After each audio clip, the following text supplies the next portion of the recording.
우리가 지난 2주간 배려하는 교회, 그리고 영적으로 성장하는 교회라는 제목으로 함께 말씀을 나눴는데요. 오늘은 사랑이 충만한 교회라는 제목으로 함께 말씀을 나누려고 합니다. 하나님께서 우리에게 주시는 말씀은 에베소서 3장 16절에서 19절 말씀입니다.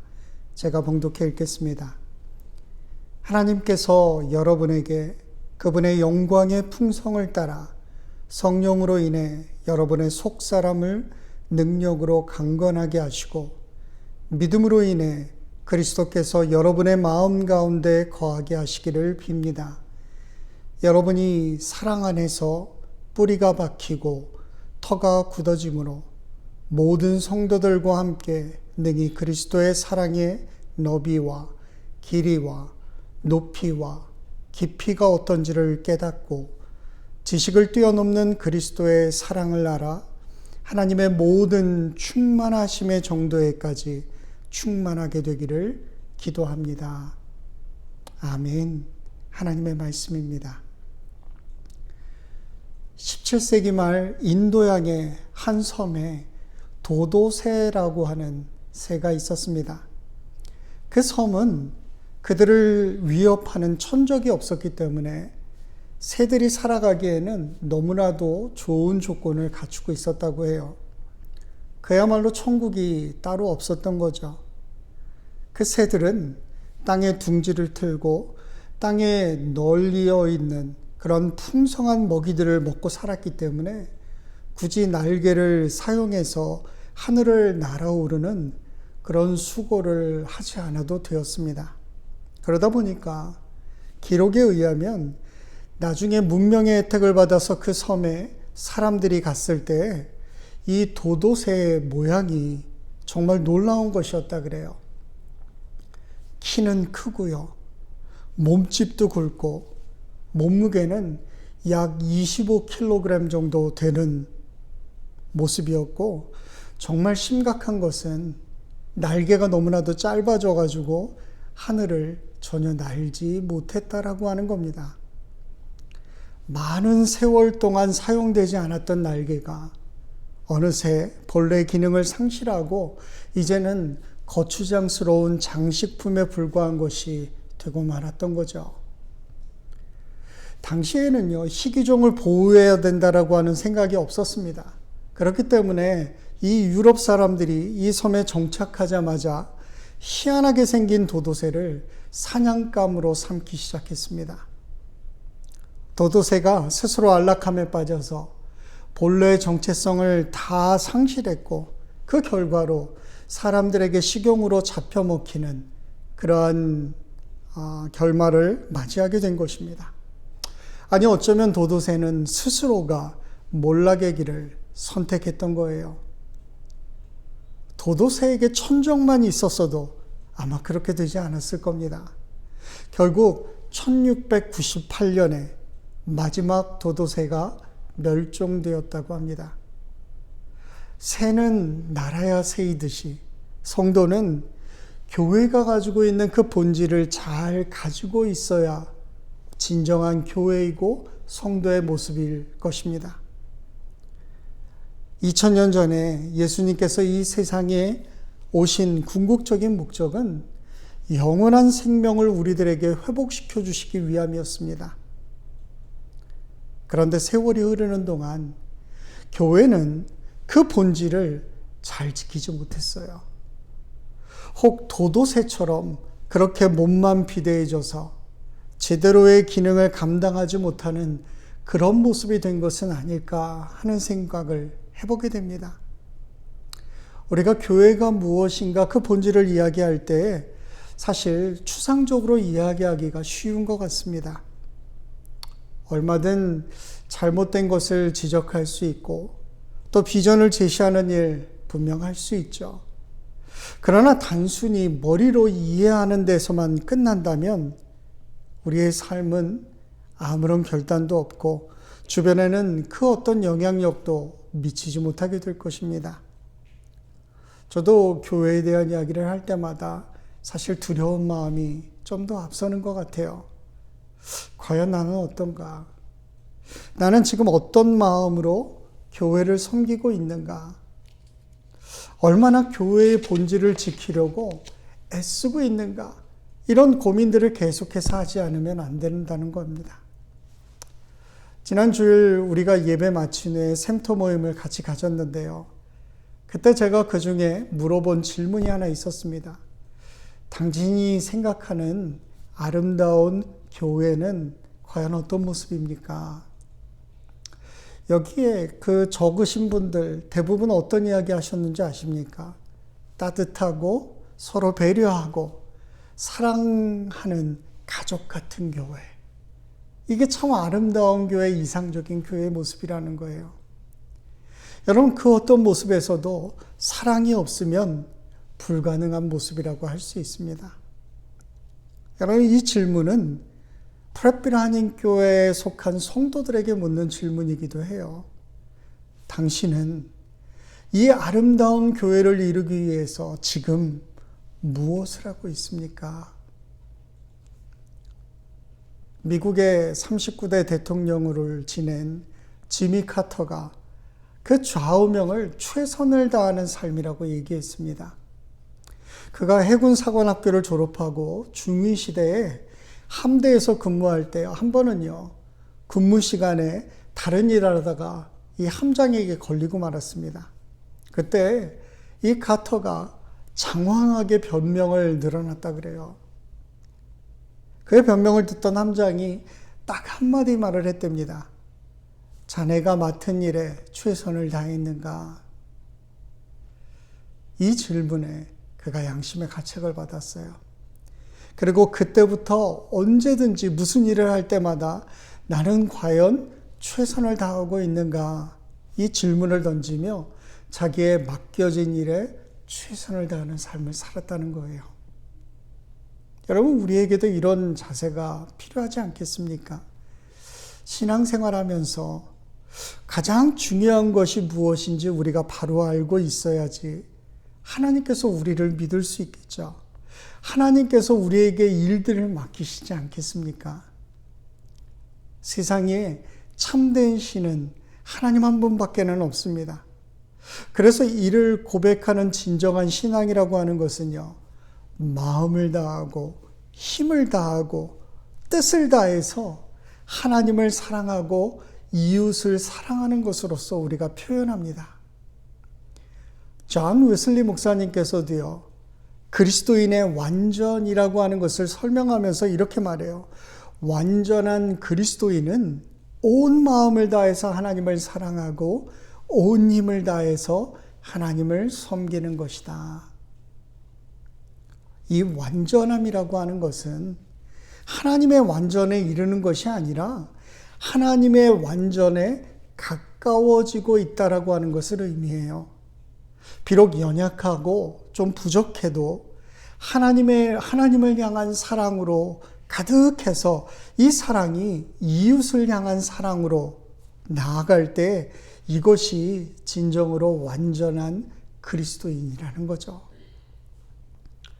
영국의 아주 유명한 작가였던 C.S. 루이스가 그의 유명한 책 순전한 기독교라고 하는 책에서 이 사랑의 실천에 대해 이런 이야기를 합니다.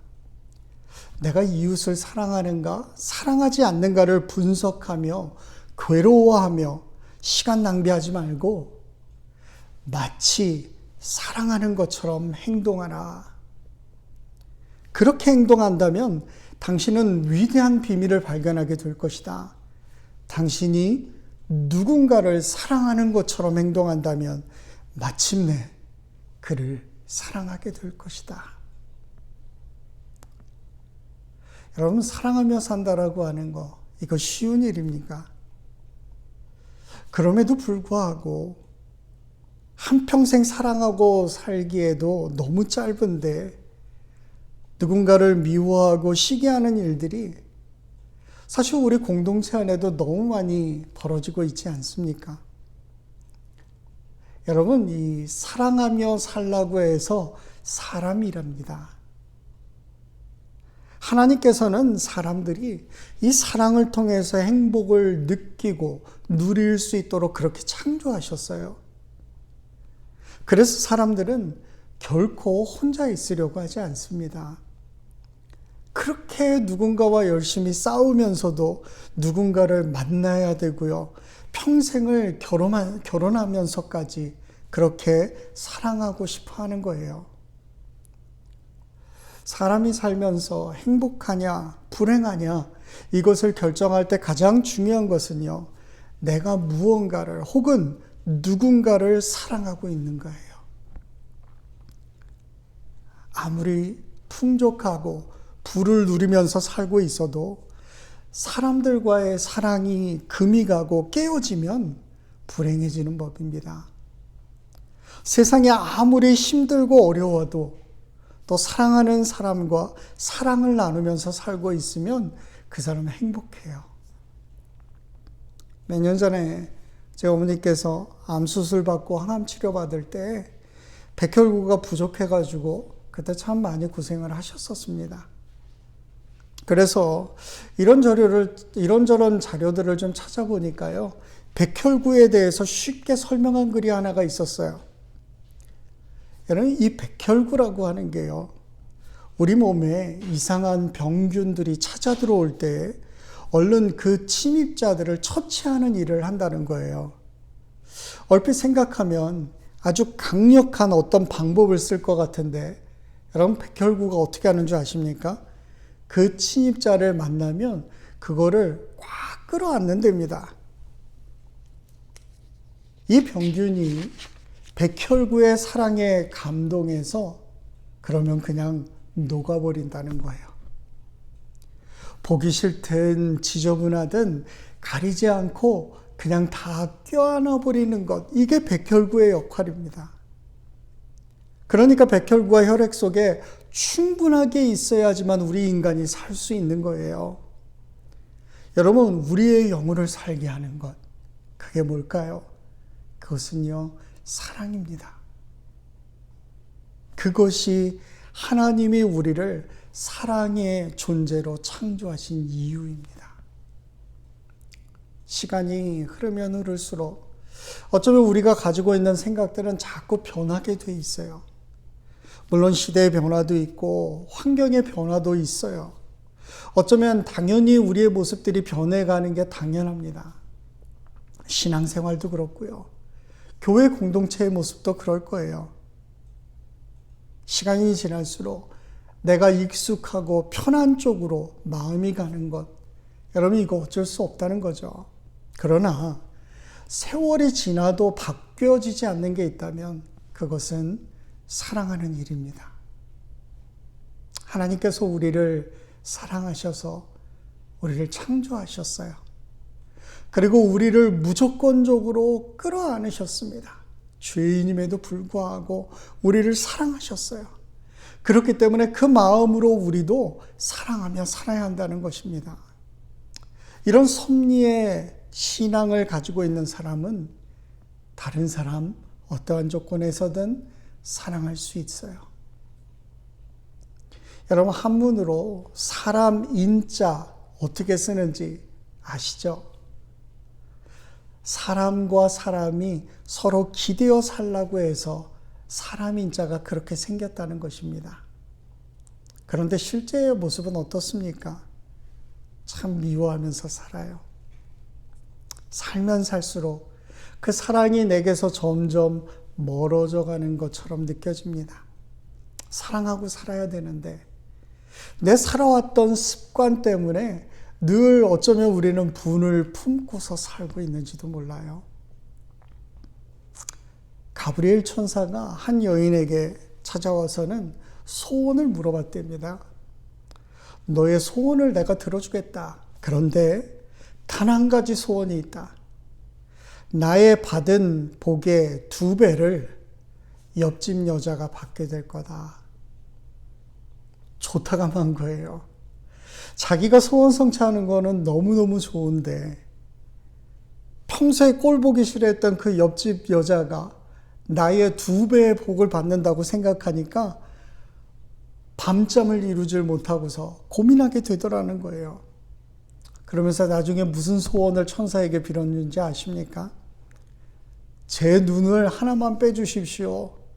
그리고 옆집 여자는 2배로 뽑아주십시오. 그랬다는 거예요. 성경은 우리에게 이해하는 마음을 요구하세요. 내 자신을 사랑하는 것처럼 남도 한번 그렇게 사랑해봐라. 그렇게 말씀하세요. 부족한 나를 사랑하는 마음이 선행하고 이제 그 마음을 다른 사람에게 적용하고 다른 사람들을 사랑할 줄 아는 그 사람이 진정으로 하나님을 사랑하는 사람이라는 것을 우리가 알아야 돼요.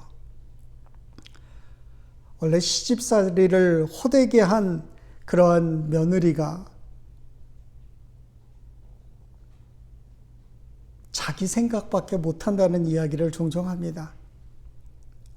시어머니가 옛날 며느리 시절에 자기가 힘든 시집 생활을 했기 때문에 이러실까 생각하는 것이 아니고요.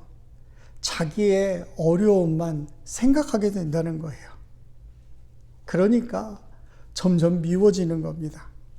그리고 결국 원수가 되고 말아요. 아마 시어머니도 마찬가지의 모습일 겁니다.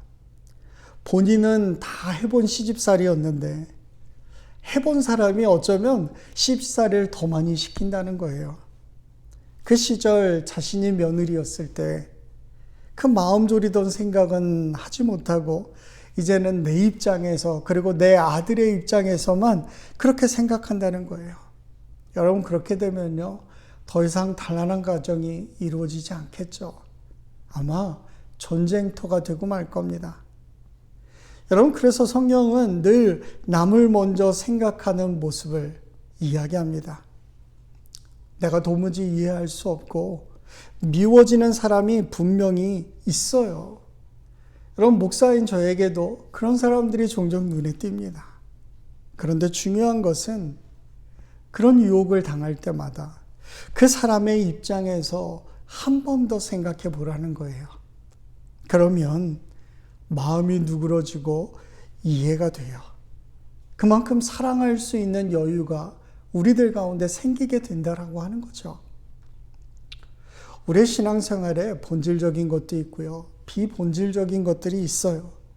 신경을 써야 할 게 있고 그냥 넘어가도 될 만한 것들도 있습니다. 그런데 분명히 객관성을 가지고 그것을 점검할 수 있는 틀이 우리 가운데 있지 않으면 앞으로 우리의 삶 가운데서도 여전히 그것들을 구분하지 못하고 살아갈 수 있는 거예요. 여러분 교회에서 성도들이 행복하지 못한 신앙생활하는 이유가 뭡니까? 그것은 주님이 원하시는 게 뭔지 그걸 모르고 마음대로 교회가 움직이기 때문에 그런 것 아닙니까? 교회가 정말 중요하다고 생각하는 그 본질을 우리가 공유하고 있지 않으면 당연히 방향성은 사라지고요. 힘은 들 대로 드는 거예요. 우리 프레피라 한인교회의 소원, 그것은 모든 사람이 구원받고 진리를 알게 되는 것입니다. 여러분 우리 교회가 프레필에 존재하는 이유도 영혼을 구원하고 예수님의 제자를 만들고 훈련시키는 일이죠. 제가 처음 이 프레필 지역의 교회를 시작할 때 이 마음 가지고 시작했어요. 그리고 지금까지도 여전히 이 일에 도전이 있습니다. 우리가 살고 있는 이 지역, 여러분 절대 이민 사회가 아니에요. 물론 지금은 조금 바뀌기는 했지만 여전히 저는 선교지라고 생각하고 있어요. 그렇기 때문에 아직도 이 지역에 하나님을 알지 못하는 사람들 너무너무 많이 있어요. 우리가 거기에 초점을 맞춘다면 과연 교회가 무엇을 해야 할 것인가 고민해야 된다는 것입니다. 아틀란타에 가면 노스 포인트라고 하는 교회가 있습니다. 거기에 담임 목사인 앤디 스탠리라고 하는 목사님께서 계속적으로 언급하는 말이 있어요. 그것은요, 비종교적인 사람들이 다니고 싶어하는 교회라고 하는 말입니다. 저 역시도요, 교회가 그렇게 되었으면 좋겠습니다. 교회는요, 그래서 이 땅 가운데 존재하는 거예요. 교회의 에너지는 단순히 교회를 키우는 데만 집중하는 것도 아니고요. 우리가 목표로 하는 하나님을 알지 못하는 그 사람들에게 과연 얼마나 매력적인가. 여러분, 이것이 기준이 되어야 한다는 것입니다. 그렇게 되려면 무엇보다도 이 그리스도의 사랑을 깨닫고 그 사랑을 실천하며 그 사랑이 충만한 교회가 되어야 되는 거예요. 사도 바울이 오늘 18절과 19절에서 이렇게 기도하고 있어요. 모든 성도들과 함께 능히 그리스도의 사랑의 너비와 길이와 높이와 깊이가 어떤지를 깨닫고 지식을 뛰어넘는 그리스도의 사랑을 알아 하나님의 모든 충만하심의 정도에까지 충만하게 되기를 기도합니다. 그분의 은혜는 정말 우리가 상상할 수 없습니다.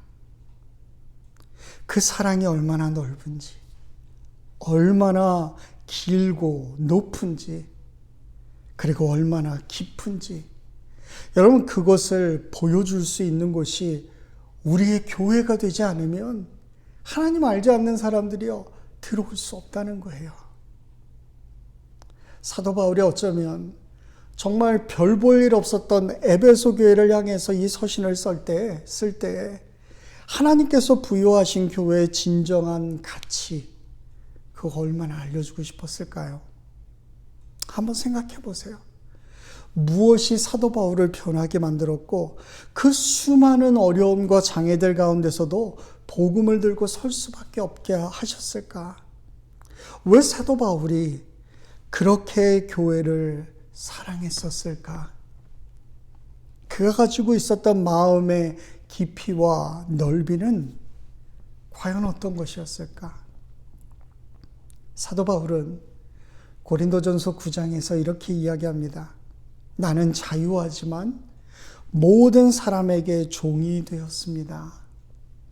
유대인에게는 유대인이 되어서 율법 아래 있는 자들을 얻고 율법 없는 자에게는 율법 없는 자가 되어서 율법 없는 자들을 얻고 약한 사람들에게는 약한 자가 되었습니다. 여러 사람에게 여러 사람이 된 것은 아무쪼록 몇 사람이라도 구원하고자 함입니다. 여러분, 그에게는요, 이게 가장 중요한 삶의 본질이었어요. 그래서 때로 정말 말할 수 없는 그런 일들도 서슴없이 그는 할 수 있었던 거예요. 다른 사람들의 비난을 받는 거 그거 개의치 않았습니다. 왜냐하면 그리스도의 사랑이 그로 하여금 그 일을 하게끔 했기 때문에 그래요. 유대인들에게 복음을 전할 때는요, 굳이 할례 주지 않아도 되는 디모데에게 할례를 주기도 했습니다. 때로 이방인들에게 복음을 전하기 위해서는 디도 같은 사람들에게는 할례를 받지 않도록 아주 단호하게 유대인들과 싸우기도 했어요. 겉에서 다른 사람들이 볼 때는요, 일관성 없어 보입니다. 이랬다 저랬다 법을 지 마음대로 해석하는 것 같아 보일 수도 있어요. 그러나 묵묵히 그는 그 사랑의 본질을 지키고 있었던 거예요. 교회는 사랑으로 돌아갑니다. 사랑이 동기가 되어야 모든 일들이 움직여질 수 있다는 거예요. 더 나아가세요. 여러분, 우리가 어떤 사역할 때 달란트라고 하는 이야기 참 많이 합니다. 탤런트. 여러분, 이 탤런트가 있어야지 사역할 수 있다라고 많은 사람들이 생각하죠. 그런데요, 이 사역할 때에는요, 탤런트, 재능, 능력보다는요, 사랑이 재료가 되면 그것으로 충분해요. 잘 못해도 괜찮다는 것입니다. 선택하는 모든 섬김에 사랑이 바탕이 되어서 사랑의 마음을 가지고 그 사역을 감당하기 원하면 거기에는 분명히 한 영혼이 세워집니다. 열매가 맺히고요. 그 열매를 통해 더불어 나누는 일들이 가능해질 수 있게 된다라고 하는 거예요. 여러분, 에디슨 잘 아시죠? 우리가 천재라고 생각하지만 이 에디슨이 잘할 때는요, 사람들이 다 바보고 문제아라고 생각했어요. 하도 엉뚱한 짓을 많이 하기 때문에 그랬습니다. 하루 실험하다가 헛간을 태우기도 했죠. 여러분, 그때 동네 사람들은요, 얘를 다 멍청한 애로 그렇게 생각했습니다. 그런데 그 어머니만은 그 탄집을 바라보면서 야, 이 아이가 범상치 않구나 그렇게 생각했다는 유명한 이야기가 있습니다. 똑같은 일에 대해서 왜 다른 사람과 그 어머니는 극과 극의 평가를 했을까요? 어머니는요, 사랑이 있기 때문에 평범함 속에 감췄던 놀라운 특별한 모습을 발견할 수 있었던 거예요. 여러분, 교회를 섬길 때 바로 이 사랑이 있으면 교회 안에 감춰져 있는 그 포텐셜이 눈에 보이기 시작해요. 교회 안에 감춰진 하나님의 무한한 능력들을 느낄 수 있게 된다는 것입니다. 사랑하는 마음이 없으니까 왜 저렇게밖에 못하냐? 그런 생각이 더 멈춰드는 겁니다. 사랑하는 마음이 있으면 교회에 대한 가능성이 보입니다. 아, 이 교회에 하나님의 계획하시는 모습이 있구나. 그러니까요, 내가 섬기고 싶은 뜨거운 마음이 생겨날 수 있는 거예요. 사랑하는 성도 여러분, 사랑으로 우리가 모든 일들을 할 수 있어야 돼요. 정말 사랑이 충만한 교회가 되기를 간절히 기도합니다. 큰 일이건 작은 일이건 사랑으로 감당하겠다라고 할 때 분명한 것은 그것 때문에 사람이 세워진다는 거예요. 그리고 그것 때문에 하나님의 영광이 드러날 수 있게 되는 것입니다. 사랑을 표현하는 인생만큼 위대하고 행복한 인생이 없어요. 저는 교회에서 사랑으로 섬기는 분들 보면요, 정말 위대하게 느껴져요. 어쩔 때는요, 그런 분들이 무섭게 느껴질 때도 있습니다. 오래전에 쥐가 고양이를 뜯었다는 그런 이야기가 나왔던 적이 있습니다. 쥐새끼들이 위협을 당하니까 이 어미 쥐가 상상도 할 수 없는 힘이 나와서 그렇게 했다는 것입니다. 여러분, 이게 사랑의 위대함이죠.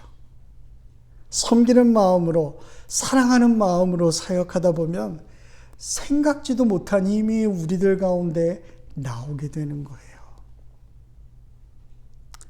박강수 씨가 쓴 이 칼튼 에세이가 있습니다. 참 서툰 사람들이라고 하는 책인데요. 그 제목이, 그 중에 나오는 하나의 제목이요, 사랑, 그 미친 짓이에요. 신앙서적이 아니기 때문에 여러분들이 이 내용을 좀 감안해서 들어볼 수 있으면 좋겠습니다. 거기에 이렇게 이야기해요. 사랑에 빠지면 좋은 것이 많습니다. 하지만 그 반대로 나쁜 것도 많습니다. 사랑하는 사람이 생기면 내가 먹고 싶은 것만 먹기가 힘들어집니다. 내가 좋아하는 만화가게도 가기 힘들고 일요일에 좋아하는 야구를 하는 것도 눈치가 보입니다. 쉬는 날 늘어지게 낮잠 자기도 눈치가 보입니다. 오랜 친구들과 마주 앉아 밤늦게 소주 한 잔 기울이는 일도 힘들어집니다. 일에 손이 잘 안 잡히고 생활 리듬도 깨지기 일쑤지요. 어디 그것뿐입니까? 늘 조바심으로 마음을 애태우고 전에 없던 의심병도 생깁니다. 혼자 있을 때보다 지출도 많아지고 훌쩍 떠나는 혼자만의 여행은 더더군다나 쉽지 않습니다. 그래서 늘 사랑이 끝날 땐 스스로 다짐합니다. 그 미친 짓을 또 해. 그런데 우리는 아무래도 진짜 미쳤나 봅니다. 그런 굳은 다짐을 잊은 채 또 사랑에 빠져드니 말입니다. 우리는 예수님과 다시 사랑에 빠진 사람들이에요. 내가 좋아하는 거 못할 때도 있고요. 그분과 사랑에 빠지기 전보다 내 삶이 좀 더 힘든 것 같고 조금 더 불편하고 좀 더 손해를 많이 보는 것 같을 때가 있어요. 그래도 기쁨으로 감사할 수 있는 이유가 뭡니까? 내가 예수님과의 사랑에 눈이 멀었기 때문이에요. 사랑하는 성도 여러분, 우리가 무슨 일을 하다가 실패하고 낙심해서 때로 인생이 지옥 같을 때도 있죠. 부부간에도 정말 이런 왼수가 따로 없을 정도로 기가 막힌 상황이 열릴 때도 있습니다. 자녀를 키우다가 내가 정말 전생에 무슨 죄를 져가지고 이런 무거운 십자가를 지며 살아야 하는가 그렇게 느껴질 때도 있어요. 교회가 뭐 이런 건가 나도 모르게 불평이 나올 때도 있죠. 그런데요, 정신 차리고 보면 나의 사랑을 필요로 한 사람들이 있구나. 여러분, 그게 얼마나 큰 행복인지 하나님께서 우리로 하여금 분명 깨닫게 해주실 것입니다. 여러분, 이번 주간 특별히 우리가 교회를 위해서 생각하고 기도하면서 다시 한번 이 교회를 향한 부르심이 어디에 있는가, 우리가 말씀 앞에서 우리의 삶의 모습을 돌아볼 수 있는 시간 되기를 주의 이름으로 간절히 기도합니다. 사랑이 충만한 교회. 어떻게 하면 하나님의 마음을 기쁘시게 하는 그런 아름다운 교회로 설 수 있을까? 하나님 사랑하는 마음으로 세상을 사랑하고 사람을 사랑할 수 있는 교회. 특히 아픔과 상처로 힘든 지체들, 하나님 알지 못해서 죽어가는 영혼을 책임질 수 있는 그런 사랑이 충만한 교회가 되기를 소원하는 마음으로 하나님 앞에서 한 주간 정말 기쁜 마음으로 섬길 수 있는 저와 여러분 되기를 주의 이름으로 간절히 기도합니다. 같이 기도하겠습니다. 우리를 사랑하셔서 우리가 죄인 되었을 때 우리 가운데 찾아오시고 우리에게 먼저 손을 내밀어 그 사랑을 보여주신 주님, 오늘 우리의 교회의 모습을 돌아보며 정말 사랑이 충만한 교회로 하나님 앞에 서기를 다시 한번 결단하며 고백할 수 있는 시간 되기를 소원합니다. 하나님, 세상을 바라볼 때 누군가가 먼저 섬겨야 하고 누군가가 먼저 배려해야 하는 그러한 모습들이 필요한 때, 주님, 제가 여기 있습니다. 나를 보내소서. 하나님 앞에서 먼저 고백하며 실천할 수 있는 복된 성도들의 삶이 될 수 있도록 주여 우리에게 은혜를 베풀어 주시옵소서. 이 시간 여러분들에게 결단의 말씀을 드립니다. 사랑은 하나님께서 우리에게 허락하신 최고의 은사며 선물입니다. 그 하나님의 사랑을 깨닫고 그 사랑을 힘입어 하나님의 일을 맡은 자로 이제 세상 가운데 서십시오. 주께서 여러분들을 신뢰하시고 그 일을 온전히 감당할 수 있도록 그 사랑의 능력을 여러분들에게 선물로 허락하실 것입니다. 이제는 교회의 머리 되시는 예수 그리스도의 은혜와 아버지 하나님의 날마다 붙드시고 일으켜 세우시는 그 놀라우신 사랑하심과 성령의 능력 주시고 우리와 날마다 교제하시는 그 역사하심이 이 시간 다시 한번 사랑에 충만한 자로 하나님 앞에서 우리의 삶을 드리며 세상을 섬기기로 결단하는 프레필 한인교회 성도들과 권속들 위해, 그리고 사랑하는 프레필 한인교회 위해 이제로부터 영원히 함께 하시기를 간절히 축원합니다. 아멘.